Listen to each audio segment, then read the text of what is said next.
सनातन धर्म क्या है, इसके मूल तत्व क्या है। दोस्तों, इस वीडियो के माध्यम से आज हम आपको विस्तार से बताने का प्रयास करेंगे, तो आइए जानते हैं। नमस्कार दोस्तों, ग्रंथ मंथन चैनल में आपका दिल से स्वागत है। यदि आप भी भगवान श्री कृष्ण के भक्त हैं, तो एक बार कमेंट में जरूर लिखिए जय श्री कृष्णा। और दोस्तों, अगर चैनल को अभी तक सब्सक्राइब नहीं किया है तो कृपया कर लें। तो चलिए शुरू करते हैं आज की प्रस्तुति। सनातन धर्म के मूल तत्व क्या है। सनातन धर्म के मूल तत्व इस प्रकार हैं: सत्य, अहिंसा, दया, क्षमा, दान, जप, तप, यम, नियम आदि है। इन सब का सारस्वत महत्व है। सनातन धर्म में मुख्य रूप से 4 वेद हैं: ऋग्वेद, यजुर्वेद, सामवेद और अथर्ववेद। ऋग को धर्म, यजु को मोक्ष, साम को काम तथा अथर्व को अर्थ भी कहा जाता है। इन्हीं के आधार पर धर्मशास्त्र, अर्थशास्त्र, कामशास्त्र और मोक्ष शास्त्र की रचना की गई। वैदिक या हिंदू धर्म को इसलिए सनातन धर्म कहा जाता है क्योंकि यही एकमात्र धर्म है जो ईश्वर, आत्मा और मोक्ष को तत्व और ध्यान से जानने का मार्ग बताता है। मोक्ष की अवधारणा इसी धर्म की देन है।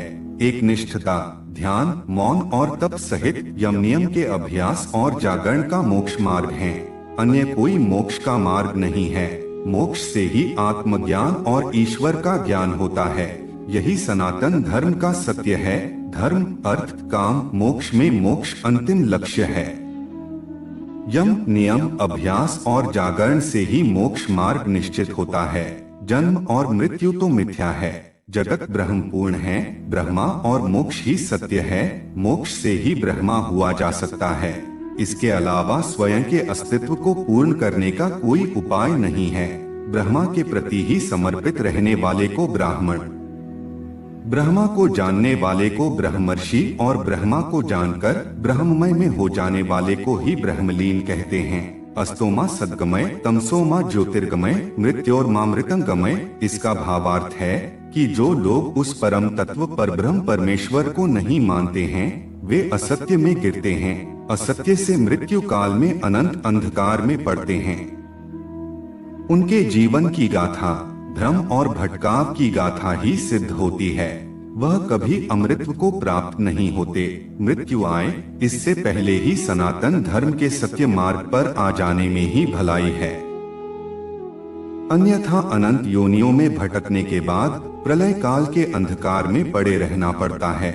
सनातन धर्म के सत्य को जन्म देने वाले अलग अलग काल में अनेक ऋषि हुए हैं। जो उक्त ऋषियों की बातों को नहीं समझ पाते, वही उसमें भेद करते हैं। भेद भाषाओं में होता है, अनुवादकों में होता है, संस्कृतियों में होता है, परंपराओं में होता है, सिद्धांतों में होता है, लेकिन सत्य में नहीं होता।